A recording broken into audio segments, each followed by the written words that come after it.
আমরা শ্রমিক এবং আইন শৃঙ্খলা বাহিনীকে মুখোমুখি দাঁড় করাতে চাই না। একজন শ্রমিক সেখানে নিহত হয়েছে, 1.5 লক্ষ টাকা ক্ষতিপূরণ ঘোষণা করা হয়েছে আমাদের তরফ থেকে, বিজিএমইএ সরকার এবং মালিক পক্ষের তরফ থেকে। এছাড়াও যারা আহত হয়েছে তাদের চিকিৎসার ব্যবস্থা করা হচ্ছে, সেখানে সিএমএইচে তাদেরকে ভর্তি করানো হয়েছে। প্ল্যান করে শ্রমিকদেরকে নামানো হয়েছে এবং সেখান থেকে গুলি করে পরিস্থিতিটাকে উস্কে দেওয়া হয়েছে। ফলশ্রুতিতে এই যে সংঘর্ষটা ঘটেছে, আমরা কিন্তু কোথাও আমাদের আইন শৃঙ্খলা বাহিনীকে স্পষ্টভাবে নির্দেশনা স্বরাষ্ট্র মন্ত্রণালয় থেকে দেয়া আছে যে কোথাও এই ধরনের পরিস্থিতি যাতে তৈরি না হয়, তারা সর্বোচ্চ ধৈর্য করেছে। আপনারা এর আগে দেখেছেন অনেক জায়গায় আইন শৃঙ্খলা বাহিনীর উপর হামলা হয়েছে এবং তাদেরকে মারা হচ্ছে, ভিডিও অনেক জায়গায় আসছে, কিন্তু তারা কিন্তু ধৈর্যের পরিচয় দিয়ে কাজ করে যাচ্ছে। এবং এখনো আমাদের নির্দেশনা এটাই, সর্বোচ্চ ধৈর্যের পরিচয় দিয়ে কাজ করতে হবে এবং মিডিয়েটর হিসেবে সেখানে কাজ করতে হবে, বোঝাতে হবে। নর্য অস্ত্র আছে মানে আমি অ্যাকশনে চলে যাব, এরকম কিছু না।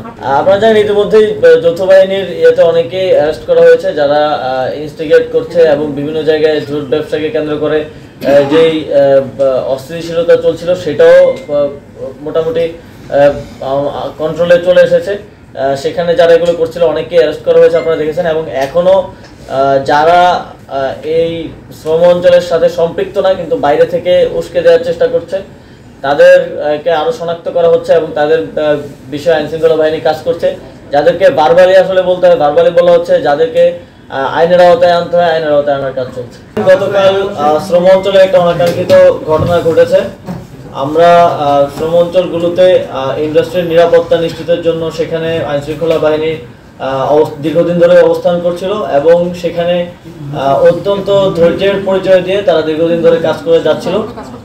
কিন্তু আমরা প্রথম থেকেই এই ঘটনাগুলোতে দেখে আসছি যে খুব স্পেসিফিক কিছু মানুষ ইনস্টিগেট করে। গতকালকেও যে ঘটনা ঘটেছে সেটা ফ্যাক্টটা সবার জানা দরকার। একজন শ্রমিক সেখানে নিহত হয়েছে, আমরা তার জন্য এটা খুবই আমরা দুঃখিত এবং সেই শ্রমিকের পরিবারের যাতে ইয়ে করা যায় এবং ক্ষতিপূরণ অলরেডি আপনারা জানেন 13 লক্ষ টাকা ক্ষতিপূরণ ঘোষণা করা হয়েছে আমাদের তরফ থেকে, বিজিএমইএ সরকার এবং মালিক পক্ষের তরফ থেকে। এছাড়াও যারা আহত হয়েছে তাদের চিকিৎসার ব্যবস্থা করা হচ্ছে, সেখানে সিএমএইচে তাদেরকে ভর্তি করানো হয়েছে। গতকালকের ঘটনাটা যেখানে সূত্রপাত হয় মূলত একটা গুজবের ভিত্তিতে সেটা সূত্রপাত হয়েছিল। গুজব ছড়ানো হয়েছিল কারখানাগুলোতে যে আইন শৃঙ্খলা বাহিনী একজনকে রেপ করেছে এবং 2 জনকে খুন করে ডেড বডি ফেলে রেখেছে, এই ধরনের একটা গুজব ছড়ানো হয়েছিল। সেই গুজবের ভিত্তিতে কারখানাগুলো থেকে শ্রমিকদেরকে নামিয়ে আনা হয়েছিল এবং নামিয়ে আনার পরেও সেখানে শ্রমিকরা আইন শৃঙ্খলা বাহিনীর গাড়ি ভাঙচুর সহ আইন শৃঙ্খলা বাহিনীর উপরে হামলা মতো ঘটনা ঘটেছিল।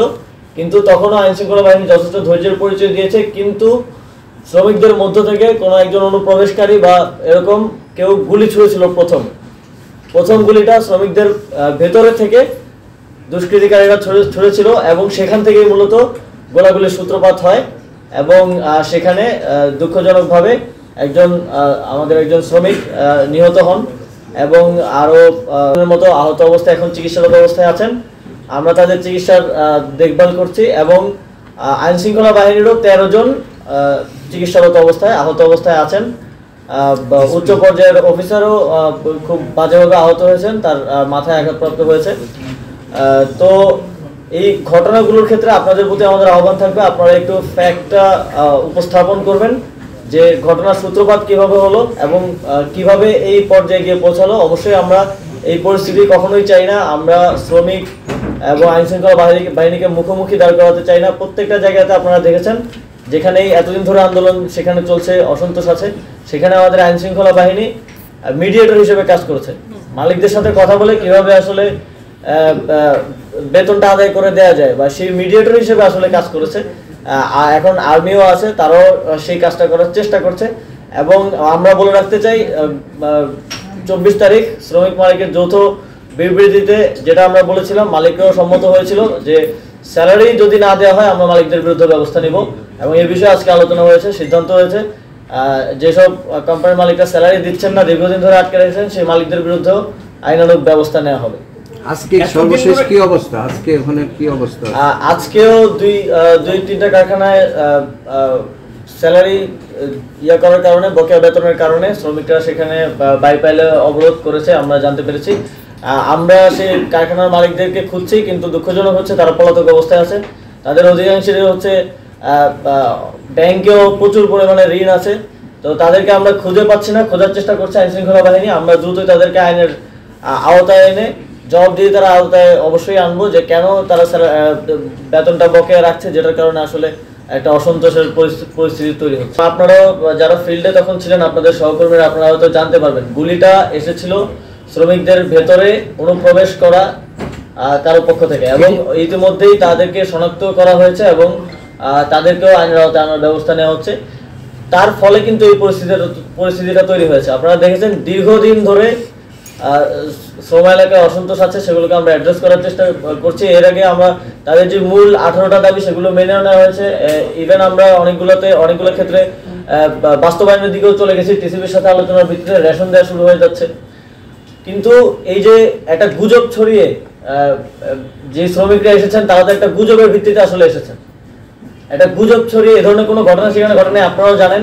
এই গুজব ছড়িয়ে এই যে মুখোমুখি দাঁড় করিয়ে দেওয়া হলো, এই যে একটা উত্তেজনাকর পরিস্থিতি তৈরি করা হলো, আমাদের সূত্রপাতটার দিকে খেয়াল করতে হবে। সেখানে আইন শৃঙ্খলা বাহিনী বাধ্য হয়েছে, এবং আপনারা দেখেছেন যে সংঘর্ষে আইন শৃঙ্খলা বাহিনীরও 13 জন সদস্য মারাত্মকভাবে আহত হয়েছেন, চিকিৎসারত আছেন।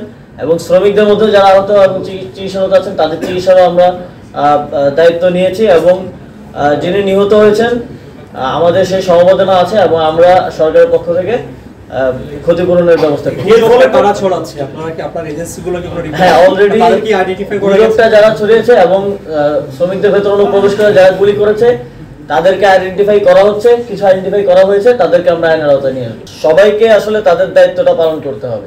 যেই যৌথ বিবৃতিটা এসেছে সেখানে আপনারা জানেন মালিক পক্ষ শ্রমিক পক্ষ উভয় পক্ষ কিন্তু স্বাক্ষর করেছে। তো স্বাক্ষর করার পরেও মালিক পক্ষ থেকে যারা সেই দায়িত্বটা পালন করছে না, সেই দাবিগুলো বাস্তবায়ন করছে না, তাদের বিরুদ্ধে আমরা তখনই বলেছিলাম তাদের বিরুদ্ধে আইনানুগ ব্যবস্থা নেওয়া হবে। এবং শ্রমিক পক্ষের থেকেও যারা স্বাক্ষর করে গিয়েছিলেন, তারা যদি কোথাও তাদের দায়িত্বের ব্যত্যয় ঘটে, সেক্ষেত্রেও আমরা তাদের সাথে কথা বলবো, এই জবাবদিহিতা আমরা নিশ্চিত করব। সবগুলো দাবি অ্যাড্রেস করা হয়েছে, কোনোটাই অ্যাড্রেস করার বাইরে নেই। এবং শ্রম আইনের ভিত্তিতেই তো আমাদের আসলে এই সমস্যাগুলো সমাধান করতে হয়, আমরা তো আইনের বাইরে গিয়ে কিছু করতে পারবো না। এটা শ্রমিক পক্ষ মানে এটা মালিক পক্ষ মানতে হবে। তো এর ভিত্তিতেই আমরা এটার সমাধানের পথ খুঁজছি, এবং প্রতিদিনে আমরা এটা একটা ফায়ার ফাইটিং এর মতো সিচুয়েশন হয়ে আছে, প্রতিদিনে আমরা সমাধান করার চেষ্টা করছি।